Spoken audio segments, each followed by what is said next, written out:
And like that wasn't upsetting to him. And I think a lot of times as people who've grown up in the church, we can sometimes feel that like we can't be disappointed. We can't show that we're upset. We can't show that we're like a little bit frustrated. Like, why, God? Like, why can't this go my way? Like, it's almost like we feel like if we do that, we are failing or we don't have faith. But I think that like you look at the Psalms of David, that's why I brought him up.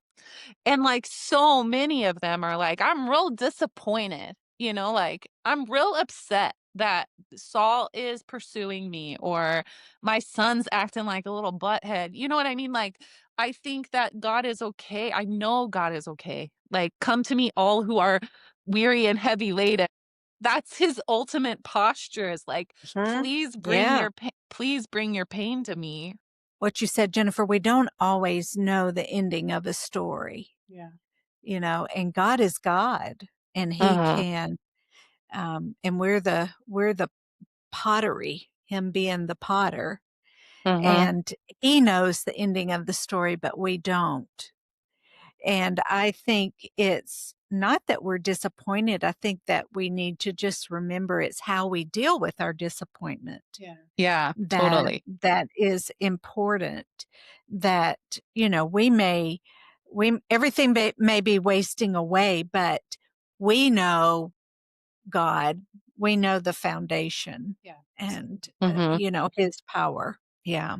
Yeah, absolutely. Yeah. It's tough. Is this It's not always easy to, I don't know, to like think that because when you're so in it, you don't Mhm. always think like, Mhm. okay, no worries. It's Right. okay. Mhm. God better for me. Like it's not always, especially when you're so disappointed or so hurt over something, it's hard to see Mhm. into the future or Yeah. like wrap our small minds around Right.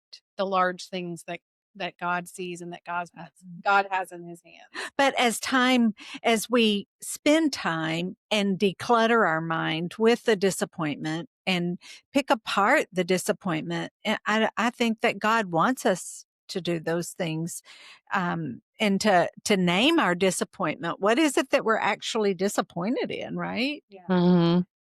But Yeah. yeah, I think processing our disappointment is so beneficial, so important Mhm.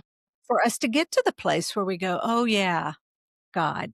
Right. Yeah. It Right? is. I think you're right because I just speak to a lot of people my age in their 30s, where it's like they really do Mhm. feel like it's a lack of faith, and Oh, they're yeah. so disillusioned from the, Christian evangelical church in America where it's like you have to show up perfect, and I don't think that's necessarily what like most churches are trying to exude, but unfortunately Yeah. it's maybe like a culture issue, Mhm.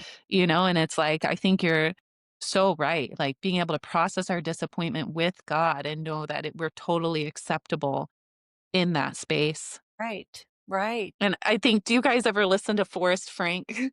Oh Oh, yeah. all the time. We do like to jam out to Forrest Frank, but his Lemonade song Yeah. it's Nadie's favorite. And there's a part in there though that I was thinking about this morning when I was getting ready. Like he gives us manna for today. And I'm sure you Uh-huh. guys are so much smarter than me that you've already connected this, but I was like thinking about that because I had listened to it at the gym. It was like in my head. And I was like, he doesn't give us manna for tomorrow. He Right. gives us manna for tomorrow. The point is that he's covering all we need today. Mhm. So Yeah. maybe that verse, like, I don't need to be anxious about anything, really starts to make sense to me a little bit because it's like, well, I know he's going to cover me for today. And I trust that he will cover me for tomorrow, you know? Right. That's good. Absolutely. I did not put that together. So I'm Mhm. glad you put that together for Yeah. me. Yeah. Yeah. Love me some Forrest Frank, man. That I guy's know. amazing.